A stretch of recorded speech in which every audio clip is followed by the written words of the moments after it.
অবশ্যই আমার কাছে মনে হয় যে দেখেন বুলবুল ভাই এবং তামিম তামিম ইকবাল ওনারা যদি প্রেসিডেন্ট প্রার্থী হয়ে থাকেন, কারণ প্রেসিডেন্ট প্রার্থী ওনাদের নিজেদেরকে ঘোষণা করার মতো জায়গায় তারা নেই। প্রথমে 25টা ডিরেক্টর হয়ে আসবে, তারপরে 25 জন ডিরেক্টরের মধ্যে থেকেই মানুষ বলতে পারবে যে আমি ইলেকশনে প্রেসিডেন্ট হতে চাই বা কোনো কিছু। কিন্তু আপনি obviously we know that they are top favourites. Bulbul ভাই যদি ইলেকশন করতে চান তাহলে অবশ্যই তার বলা উচিত। তিনি বলেছেন যে জাতি যদি চায় তাহলে তিনি ইলেকশন করবেন। আসলে জাতি অবশ্যই চান যে ওনাদের মতো লোকজন এগিয়ে আসুক, কিন্তু Tamim Iqbal probably is right here যে আসলে বুলবুল ভাই যদি ইলেকশন করতে চায় তাহলে ওনার স্ট্রেট ফরওয়ার্ডভাবে বলা উচিত।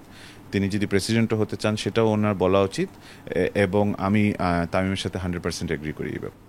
দেখেন ক্রিকেটের যেহেতু তামিম ইয়াং জেনারেশনের এখন কেবল রানিং ক্রিকেটার থেকে বের হয়ে এসেছে, এবং আমিও যেহেতু ওর বয়সের বা ওর থেকে 3-4 বছরের সিনিয়র, আমিও কিন্তু এই নিউ ব্লাড অফ ক্রিকেটার্সদেরকেই চিনি।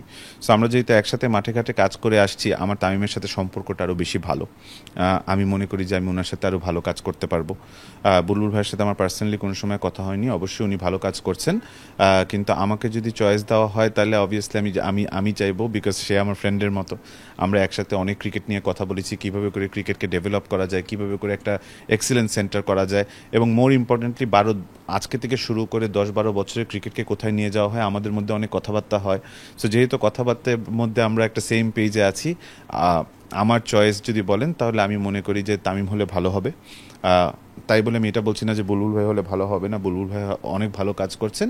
কিন্তু যেহেতু আমার ওর সাথে অনেক ধরনের কথা হয়েছে, আমরা স্বপ্ন যেহেতু একসাথে দেখি, তো সেই স্বপ্ন বাস্তবায়ন করতে আমরা একসাথে চেষ্টা করব।